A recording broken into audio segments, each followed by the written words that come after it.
Hello, model railroaders. Here's a problem I ran into. I've had this lovely Bachmann Spectrum 280 for many years. It's done me great. Started having some problems with it. It just ran slowly and was working a lot harder than it should have. And so I didn't run it for a few months. I picked up the tender today after a while, and the truck just didn't move. It just sat there on the tracks without the tender. So I said, great. I just started taking apart the whole tender to see what the deal was with the truck. I thought maybe that was just the issue. The way you would do that is there's a screw that goes in the bottom right there. That's the screw. In the hole there, you have to find it. You'll want a very small screwdriver to do it with. It's a Phillips head screw, but you can do it with a little flathead screwdriver like that. And there's those little two back pieces right there. They go in those holes. That's how you get the tender apart. Okay, so once we'd gotten the tender apart, I looked and I noticed I'd heard something rattling in the tender. Couldn't figure out what in the world it was. Well, this little teeny nut bolt just kind of popped out of nowhere. And I looked on the other side of the tender, and there was one just like it right there. It's a little tiny thing. It's microscopic. And when that had come up, there was a little cord with a connection right to it, and that was loose.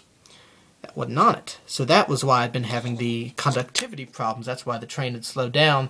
All this stuff, because as you well know, the tender connects to the engine with those cords, and that's one way it gets a lot of power, if not all of its power. So with that solved, I had to then put the little bolt back on it. It's very hard to do what I had to do.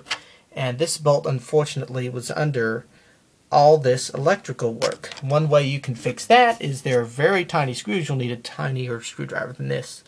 Phillips head screws. You'll have to unscrew those up. I didn't do it because I just didn't want to mess with it. And that'll take this part up, and you can get on under there to adjust and put the little bolt back in place. And make sure that you're holding on to this pin that holds the truck in, or else the truck will just fall right off and there will be no pin in there.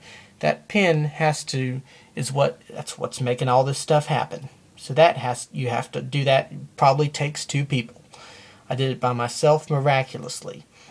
So that fixed that problem. That's how you do that. Make sure, for goodness sakes, when you put the tender back together, you put it back together completely, and obviously connect the cords back to the engine, and your engine will be running again beautifully.